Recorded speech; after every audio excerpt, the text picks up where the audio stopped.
Thank you. I'm happy to be here. Hi, everyone. My name is Milan Velev. I am Chief Information Security Officer at Nexo. And today we're going to talk a little bit about the dark side of the chain. First of all, I would like to thank ETHSofia for this opportunity to share with you my insights on threat hunting and intelligence in Web3 security operations and why it is so important.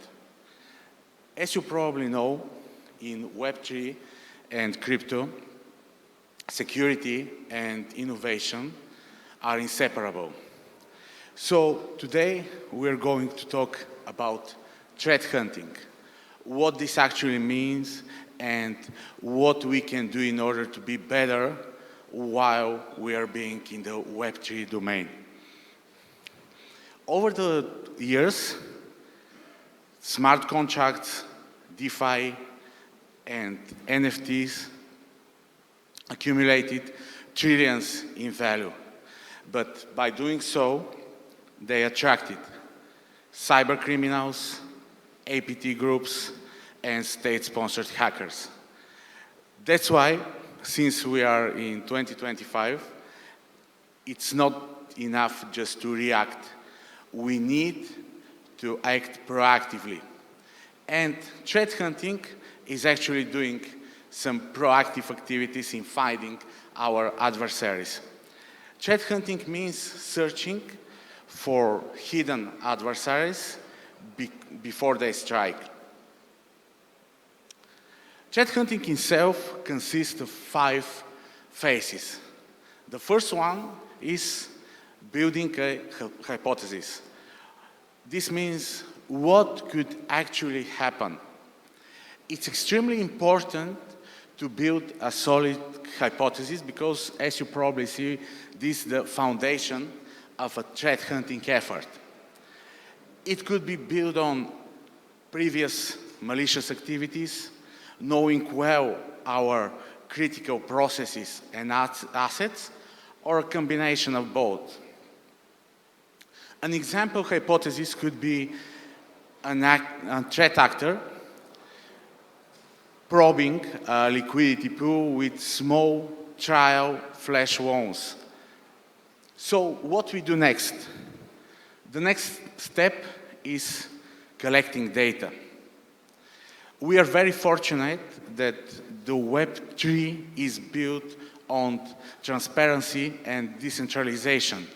So we could use various sources, including mempool monitoring, smart contract logs, GitHub commits, and social media chatter. You should never underestimate the power of social media, especially in Web3 security. There are very useful Telegram channels and X accounts that could provide very useful insights. Once data gets collected, we move into the next stage, which is investigation. We should actually analyze all the gathered data and see what actually happens. We could look for anomalies, suspicious wallets, or tactics, techniques, and procedures which could be attributed to different Web3 hacking groups. Once the data gets analyzed, we move into the validation stage. Validation is extremely important because over there we eliminate the false positives. Validation is focused on creating actionable insights. Once the validation stage is over, we move into action. Action depends on the hypothesis and what exactly we want to achieve, but generally speaking, in threat hunting, when we are looking for adversaries, we could either create new rules, update detection logics, as well as informing stakeholders and, if possible, freezing funds.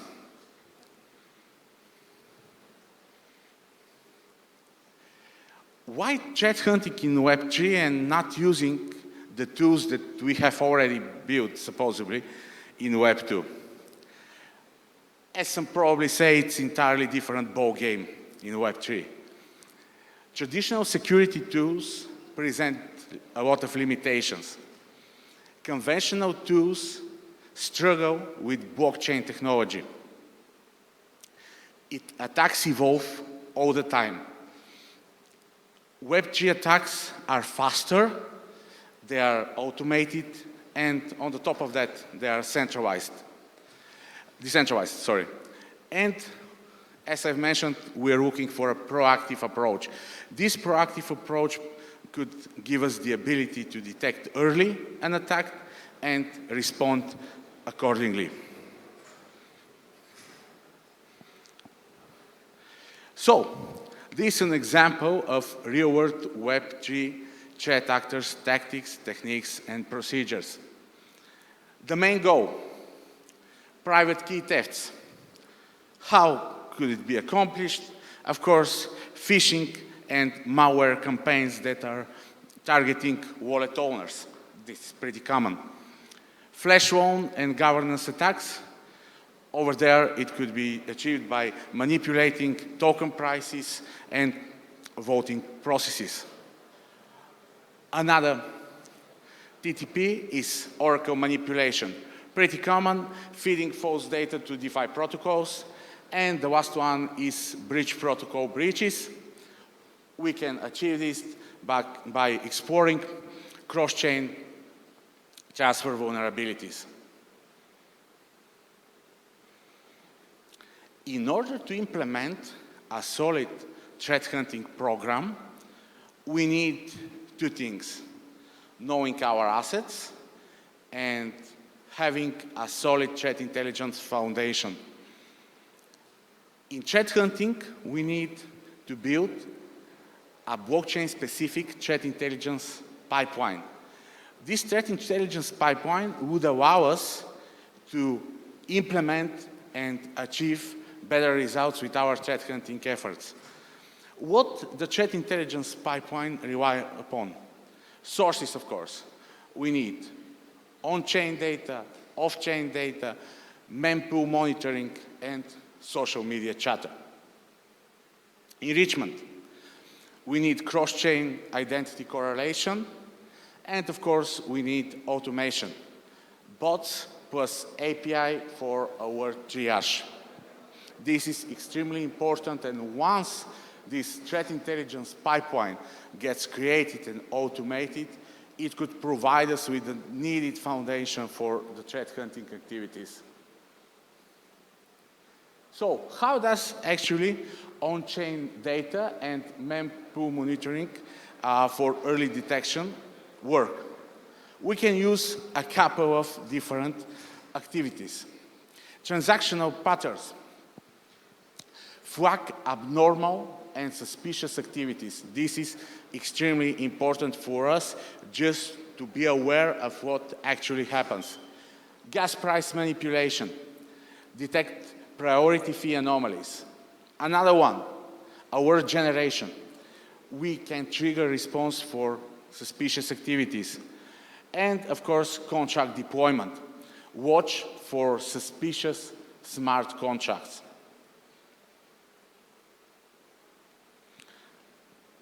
Another fundamental of threat hunting is defining playbooks. As much as a process gets predefined and automated, we rely that in a stressful situation, we will be following the process and not following our emotions. So that's why we can define threat hunting playbooks for DeFi, for DAOs, for bridges. One of the playbooks that we can create is the DeFi protocol draining. What we can consist of course, monitor for large approvals, as well as watch for flash loan setups and track price manipulation attempts. In terms of DAO proposal and vote buying, it's also critical to have a predefined playbook, because in this way we will be able to hunt effectively. What we look for over there: detect token consolidation, track suspicious delegate activity, and monitor proposal timing patterns. Breach liquidity draining. The playbook should consist of watching validator networks, monitor signature threshold events, and track unusual cross-chain activities. Once defined, these playbooks should be implemented in our threat hunting strategy and would allow us to look for state-sponsored hackers, APT groups, and so on and so forth. Of course, Web3 threat hunting cannot live on its own. It should be in correlation with Web3 data and telemetry.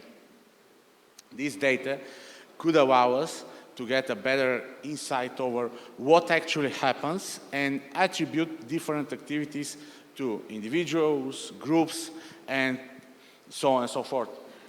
In terms of Web2 data points, what we could actually use: phishing domains, IP addresses, email infrastructure, hosting providers. All this data could be correlated with Web3 identities, wallet addresses, smart contracts, ENS domains, and transaction patterns. How this actually works? Most of you have heard. I hope that no one in this room have been a victim of such an attack, but there were a lot of phishing emails that led to compromising MetaMask wallets. So if you have IP address, phishing domain, email infrastructure, we could correlate this data and provide us with insights on hunting effectively for attackers. Another thing is having an IP or geolocation associated with certain wallet and its activities. So all this data is extremely important. Security by itself is not a standalone effort. It should be done in collaboration. And that's why we use Web2 telemetry and Web3 insights in order to have the entire picture and the bigger picture. A presentation is not good enough without a case study. Here is an example of hunting for a flash loan attack preparation and how we can do it. First of all, we need early detection mechanisms.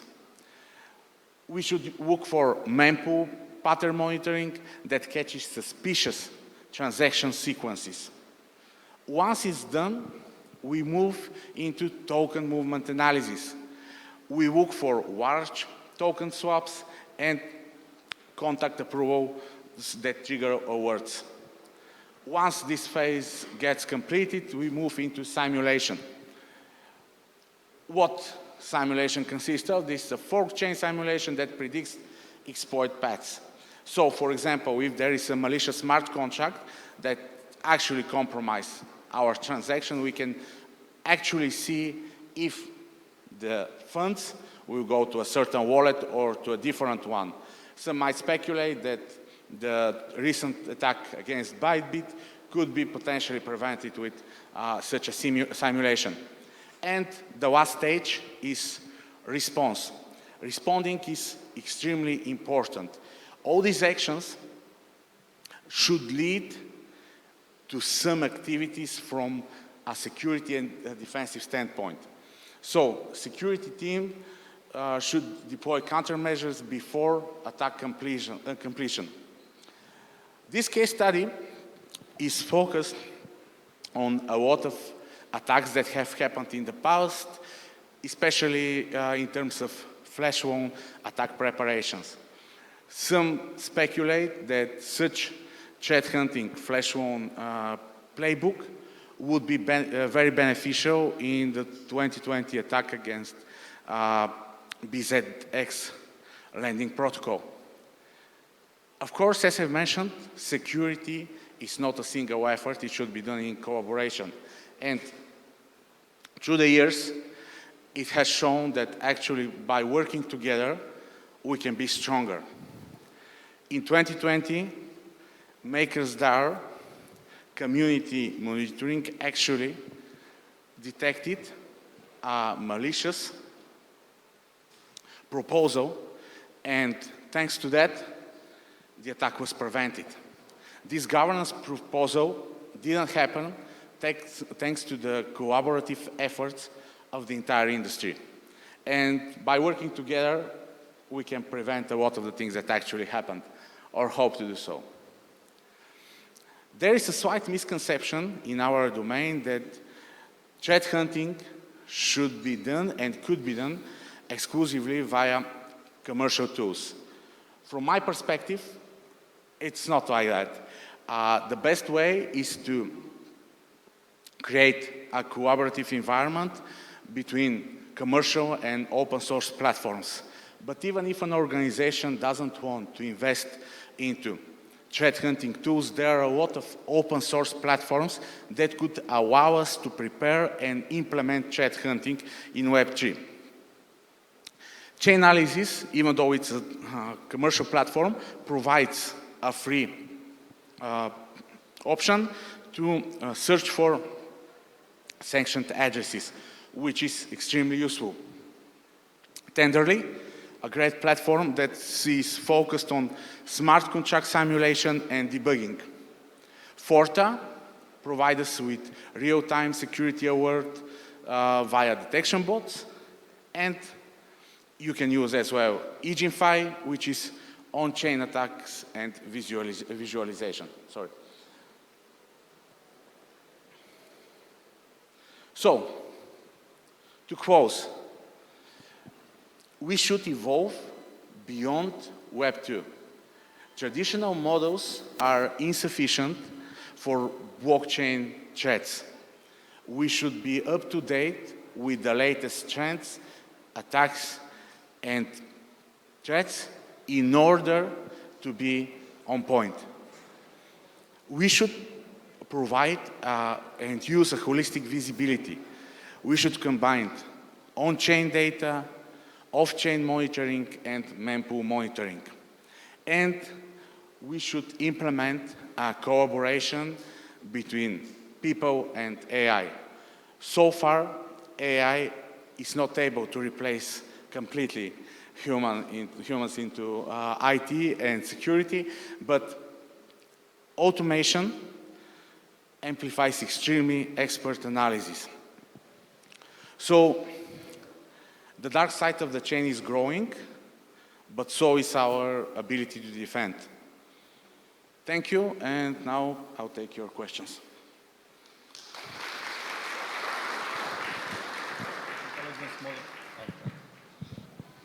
How early before an attack good threat intelligence could help us to defend against? As early as possible, the idea of threat hunting is to proactively look for a potential of compromise. So that's why we rely on knowing our critical assets and knowing the threats in our domains, as well as receiving insights from our threat intelligence platforms or programs. So we should know what actually happens, what has happened, what we should safeguard and protect, and once we have the entire picture, we can go and look for threats. So as early as possible. Threat hunting is a preventive measure, it's not a reactive measure. So once we implement threat hunting, I believe that a lot of the attacks that actually occur could be diminished or defended.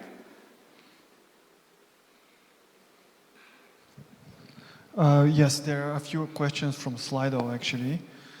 One is, does AI have a place in helping to monitor and defend ever-increasing attack surface? AI definitely helps, but from my experience, while using AI in threat intelligence and threat hunting, we should always validate the insights that we receive, because sometimes we tend to receive some false positives or things that look like an attack but actually are harmless. So we should take it with a grain of salt, let's put it this way. It's very useful, it's extremely useful for automating repetitive tasks or things that don't require too much decision making, but we cannot rely solely on the efforts of AI in order to protect ourselves. Thank you. One more. Can you give us more info? What is the current accuracy of this threat hunting? What is the percentage of attacks that were found and attacks that weren't? In terms of Nexo or generally speaking? I think it's general. Generally speaking, it depends a lot. As I mentioned, there are examples of preventive measures that have been implemented successfully in some attacks.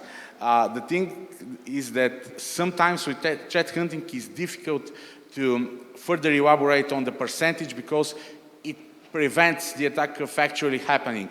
And without having the end result, we cannot be 100% sure that it has actually prevented and to what percent it was prevented.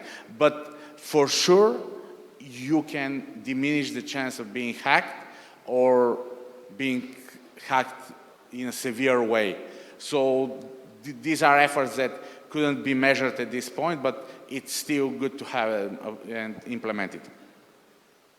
Thank you. I don't see any more questions from Slido. Thank you. Thank you.